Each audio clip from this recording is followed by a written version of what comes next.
Hello everybody, welcome to the Wonky Angle, where I talk about electronic music, both new and old.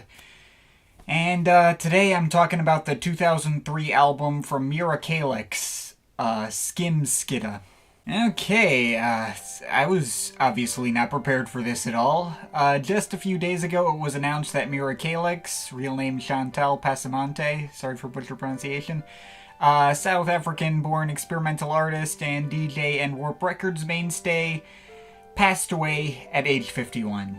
It was super sudden and caught the entire electronic music community completely off guard.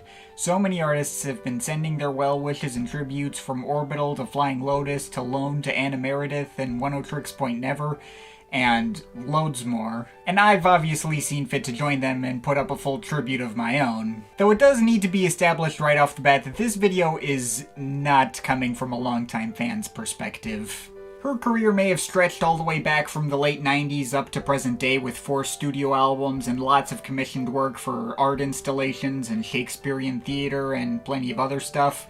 But I'd only listened to some of her work for the first time when I did a Some Stuff I Missed segment on her last album, Absent Origin, back in December. If you saw that segment, you'd know that I personally only thought that album was fine. I didn't really find its sparse, dissonant, and often intentionally awkward atmosphere to fully be to my taste, but I also had a lot of respect for it and how thematically dense it was, and how experimental and strange and out-of-the-box the Matmos-esque sound collage approach to the sound design was. It was an album that fully lived up to how nuts its cut-and-paste album cover looked, and I could absolutely see it resonating a lot more strongly with other people. Now, on some level, as a result of my lack of an emotional connection to her work, I did kind of feel a little weird about doing a tribute video myself. Also, since now I've heard her other studio albums, and a lot of my thoughts on those fall in line with my thoughts on Absent Origin. I have plenty of respect for their inventiveness, just didn't really connect with them on like a personal, emotional level as strongly as I wanted to. I thought her 2000 debut album, One on One, had its moments. I could get behind its sparse mix of ambience and IDM, and the no-holds-barred do-whatever-you-want approach to everything. But I also found the project to feel like a disjointed mixed bag, where the tracks weren't really servicing each other to form a complete whole as well as they could, and a bit too many of which didn't really go anywhere that interested me. Her 2007 album, I Set Against the Sun, which I did actually listen to a little bit before the Absent Origin segment. That album was markedly more cohesive than her debut, and I did quite like the focus on a lot more acoustic instrumentation and orchestral elements, including a children's choir, which was more fitting and easier to take seriously than you'd expect.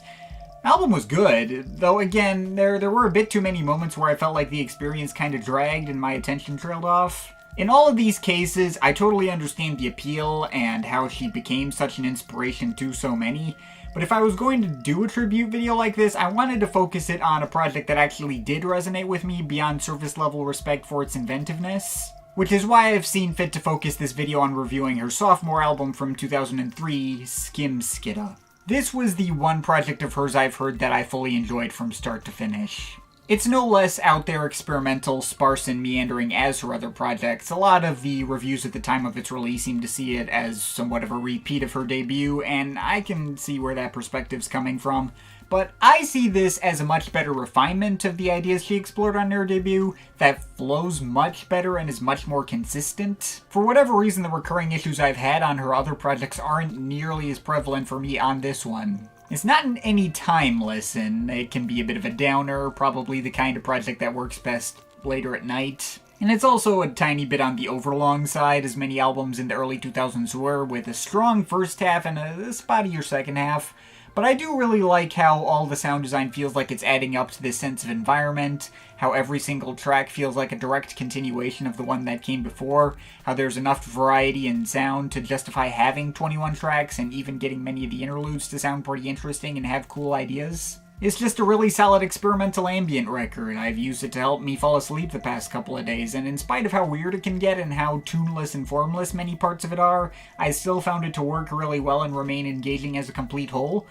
And it's only been growing on me more and more the more I've put it on. Kinda wish I'd gotten into it before, but I suppose better late than never. In terms of individual tracks, I really don't have much of anything to complain regarding the first 11 cuts of this thing. I could say those little bits of glitchy noise that close out the opening interlude, Again It Starts, are a bit of an unwelcome jolt, but that's like 5 seconds in a much more formless, little low-key white noise-ish piece that does effectively set the tone of the album and let you know generally what vibe it's aiming for. The actual opener, Poussou, is a more attention-grabbing piece to start us out, not much more than a peaceful little piano piece with some vibraphone accompaniment, but the tone of it is very bright and sprightly and mood-lifting. I don't think it would have made sense to skip over the intro straight to this, since that wouldn't feel nearly as tonally indicative of what this album is, but it did certainly pull me in right away once it came up.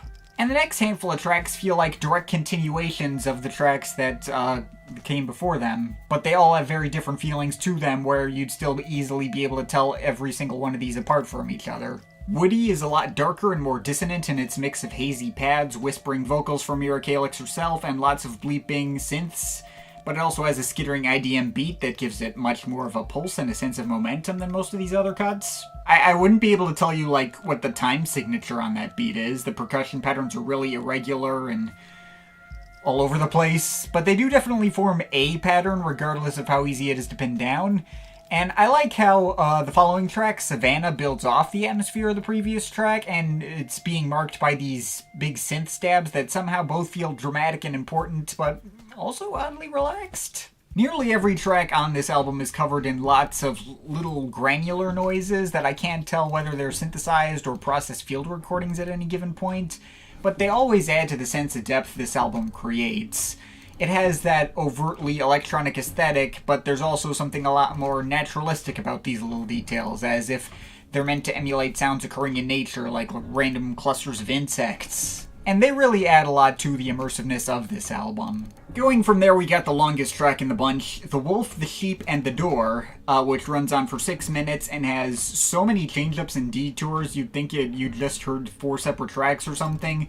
Although not quite, since the mix will always return to this lumbering pattern of mechanical clanking noises that acts as its foundation. There's a section that sounds like it's submerging itself underwater, there's parts that focus on warm, tranquil ambience and more airy background vocals, there's a whole section at the end where the synth melodies on top get a lot sparser and spookier. There's no other track on here that even really attempts to cram this many ideas together, but that makes it all the more effective and engaging a standout. Next, there's 2 pretty neat minute-long interludes that both manage to be striking enough in their sound design to still be fairly easily noticeable in the track listing. Flicker is a heavily textured ambient mix of loads of different sort of percussion textures, from African drums, squeaking string plucks, what sounds like a necklace of seashells being jangled around, running your hand through grass or crumbling up leaves, without any sort of rhythm or pulse to attach anything to. It's very ASMR-like. And that leads right into a bright but minimalistic melodic synth piece, Do I Ever. The keyboard tone on this cut is a bit thin and stock MIDI-like, but it still sounds pretty neat and makes for a nice little change of pace in terms of the album sound. From there, we transition into another one of the longer cuts, 6 Not 6, which takes a lot of the same percussive textures from Flicker, but instead placing them in a more rhythmic and energetic context, eventually laying a dramatic and cloudy set of synth pads over the mix at about the halfway mark. And after a minute of these strange, indescribable squirting mechanical noises in Clement, we're led to I May Be Over There, But My Heart Is Over Here, another piano-driven piece. The pianos on this album are all pretty obviously fake, just a MIDI patch, but that doesn't stop cuts like these from still hitting with the warm emotional resonance they should. And even all the squeaky, high-pitched metallic textures in the background of this one never got too abrasive or overbearing to the point of becoming grating or cutting into the track. And then that leads into Distracted 2, another cut of dark and dramatic synth pads that feel much thicker and smokier than even a lot of the other previous tracks that focused on such sounds, on top of some heavy, marching, isolated drum beats. That's 2 of my favorite tracks on here, back to back. Although it is after this point where the album does start to become a little bit spottier, less consistent. I still don't feel like skipping any of the tracks after this point, since they do flow just as well as everything else and maintain the same odd sense of environment that all the previous tracks have. It's just the ideas behind the tracks themselves from here onward can occasionally feel a bit thinner, maybe don't really pull me in as much on their own. The interlude Isibuko is a bit of a turning point for me in that way. It kind of just sounds like a synth imitation of a car engine running. And many of the other interludes in this half, while still distinctive like that, maybe aren't as alluring on average. Like how she focuses on her own uncovered and babyish pitched up vocals on Hiccup, and how that's followed up by the glitching and dissonant pads of Suffix that manage to feel markedly less pleasant than most of the other similar sounding cuts. Or how Simple Almost Mix doesn't offer much besides some strange shuffling noises. Although again, these back-to-back interludes work off each other quite well and transition out of each other effectively. None of these cuts take away from the experience.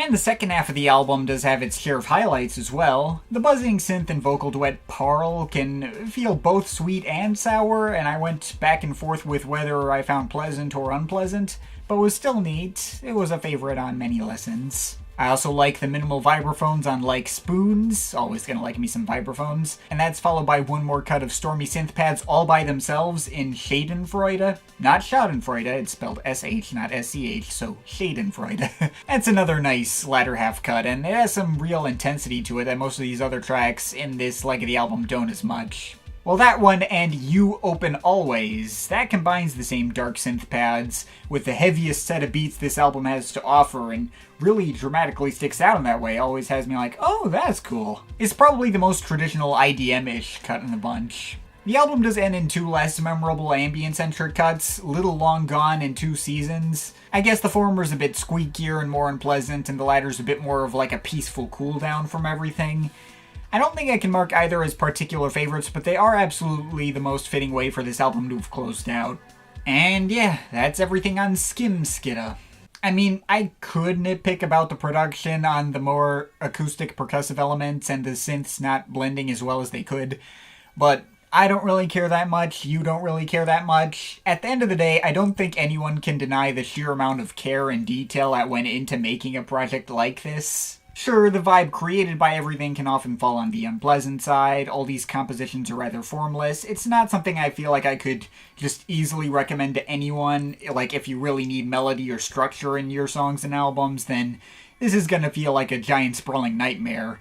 But it's certainly not in your face about its approach to anything. There's nothing over the top or flashy about it, and I do like how it takes all these sounds that could be really grating in a different context, but gets them to sound pretty laid back or even relaxing in their own counterintuitive way.